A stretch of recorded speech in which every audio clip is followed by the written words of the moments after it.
क्या आलमी सतह पर एक बार फिर किसी बड़े पैंडेमिक की तैयारियां मुकम्मल हो गई हैं? क्या एक बार फिर दुनिया भर में वैक्सीनेशन, लॉकडाउन, क्वारंटीन जैसे अल्फाज आम होते दिखाई देंगे? हकाइक क्या हैं और ये सवालात क्यों उठाए जा रहे हैं, आइए जानते हैं।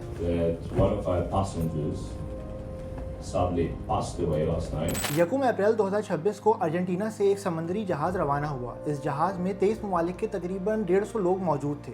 चंद रोज तक सब कुछ अच्छा जा रहा था और ये तमाम लोग अपनी जर्नी को एंजॉय कर रहे थे। लेकिन फिर अचानक इस जहाज में मौजूद एक शख्स की तबीयत अचानक ख़राब हुई, जिसके बाद इस शख्स की मौत हो गई। इस आदमी की मौत के कुछ दिन बाद इस आदमी की वाइफ को इसकी बॉडी के साथ सेंट एलिना आइलैंड पर उतार दिया गया। कुछ रोज़ बाद जब ये खातून एम्स्टर्डम जाने के लिए फ़्लाइट में बैठ रही थी तो इनकी भी तबीयत ख़राब हुई, जिसके बाद इनका भी अगले ही रोज़ इंतकाल हो गया, यानी 26 अप्रैल 2026 को। इसी दौरान जहाज़ पर मौजूद लोगों की भी तबीयत अचानक ख़राब होना शुरू हो गई और फिर एक और खातून की इसी तरह मौत हो गई। इस तमाम तर सूरत हाल से जब WHO को आगाह किया गया तो जहाज़ पर मौजूद तमाम लोगों के ब्लड टेस्ट करवाए गए, जिससे मालूम हुआ कि ये तमाम लोग एक किस्म के वायरस से इन्फेक्टेड हैं, जिसका नाम है हंटा वायरस। इस पॉइंट पर हमें ये बात जानने की ज़रूरत है कि हंटा वायरस क्या है, आप इससे किस तरह इन्फेक्टेड हो सकते हैं और इससे किस तरह एहतियात कर सकते हैं।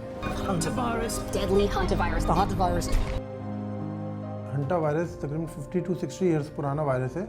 ये जब तक आपका कॉन्टैक्ट रोडेंट्स यानी चूहों से नहीं होगा जब तक ये फैल नहीं सकता। अब उमूमन ये सवाल किया जाता है कि चूहों से किस तरह ये कॉन्टैक्ट से फैला जा सकता है। तो आम बिल्डिंग्स जैसे ओल्ड स्कूल्स होते हैं या किसी ऐसी बिल्डिंग जहाँ पे चूहे बहुत ज़्यादा पाए जाते हैं, वहाँ पे जो लोग सफाई करते हैं तो क्या होता है कि जो उनकी गंदगी होती है वो जब मिट्टी में मिलती है तो फिर जब इंसान उसको सांस के जरिए अपने फेफड़ों में लेता है तो उसको सीवियर चेस्ट इन्फेक्शन, चेस्ट नमूनिया और इवन किडनी डैमेज भी उसकी हो सकती है। और यही इसकी प्रिकॉशंस है कि आप जो है ना जो डस्टी एरियाज़ हैं उसमें जो है आप कोशिश करो कि ग्लव्स और मास्क का इस्तेमाल करो।